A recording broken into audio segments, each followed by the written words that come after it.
This part of the video is going to go over MSA 3.5, letter B, part 3.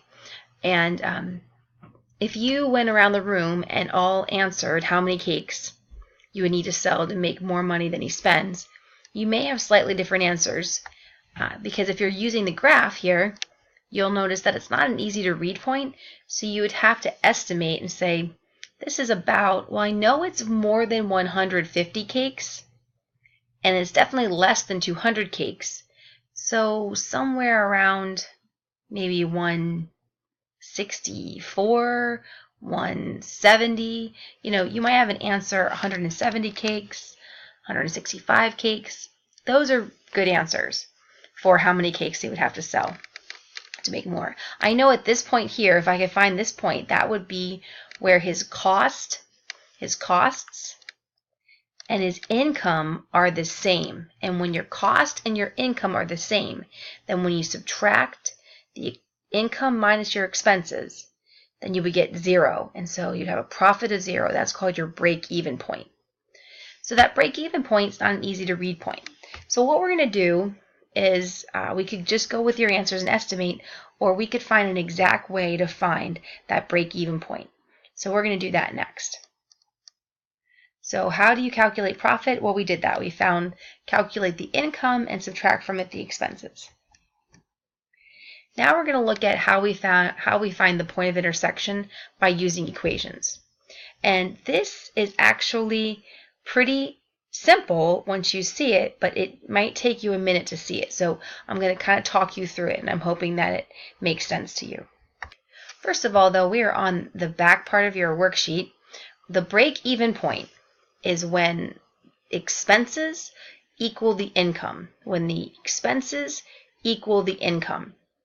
And you are going to use this information that Fabian thinks is useful. You're going to use that to help you write an equation that you can solve to find the exact number of cakes you would need to break even. So I'm going to show you what you're going to fill in here on your paper. And we're going to kind of do that together. So get excited because this is going to get pretty magical here in a second. All right. First of all, here are the expenses. That's the equation for the expenses. $825 each month plus $3.25 per cake. His income is $8.20 per cake.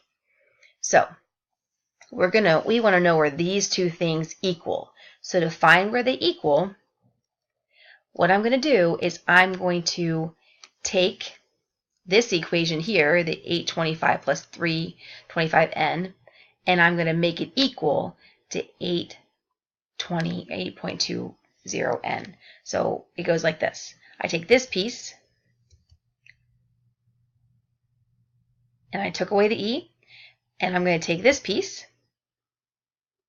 and I took away the I, and now I have one big equation where the expenses equal the income. So let's watch that again. So what I'm going to do is I'm going to set these two equations equal. So I take off the e, and I bring that equation down, and just take off the e. And I'm going to take the income equation and bring that down, and there you go. Now I have an equation with variables on both sides where the expenses part equals the income part. And I'm going to use that equation, I'm going to solve it to find the number of cakes that will help him break even. So I'm going to solve it like this. So I have that equation again. So the expenses are over here equals the income over here. And now to solve this, the first thing I'm going to do is I'm going to subtract this 3.25n from both sides. That way I have variables on one side. Now you're writing this down on your paper as we go. Then I simplified. So 825 on this side. And when I subtract these coefficients of n, I get 495n. Now the next part in equation solving is to divide. I'm going to divide both sides by what I'm multiplying by. I use a calculator to divide, and I get 166 2/3. So what label goes on that? Well, remember, n is the number of cakes.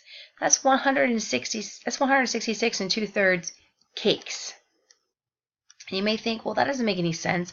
How can he sell 2/3 of a cake? And you're right. So what that says is there's actually not an exact number of cakes that he can sell to break even and have a profit of 0, because if he sells 167 cakes, that means that's going to be more than enough so that his income will be higher than his expenses. But if he only sells 166, then he's going to be slightly in debt. So he's going to want to have more than 166. Now, to find out how much money, or to check my answer, I'm going to take this number of cakes and I'm going to put it in for n on both sides of the equal sign, like RSS. So there's the S part of RSS. I take the equation and I substitute it in the number of cakes for the n here, and on both sides I put it in my calculator, and I get the same money on both sides. What that means is this must be the correct thing. So now the expenses, when the expenses are $1,366.67, and the income is $1,366.67, then that means the income and expenses are equal, and if I would subtract them, I would have a profit of 0. And when you have a profit of 0, that means you break even. The break-even point then would be 1, and that's right here. The break-even point would be 166 2/3, which is the cakes.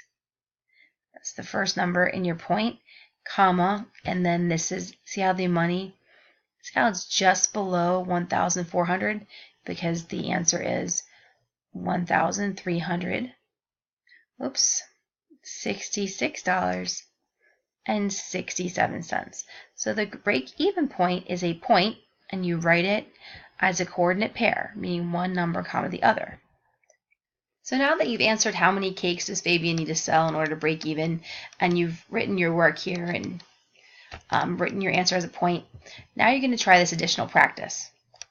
And in the additional practice, it works the same as the problem that we just did.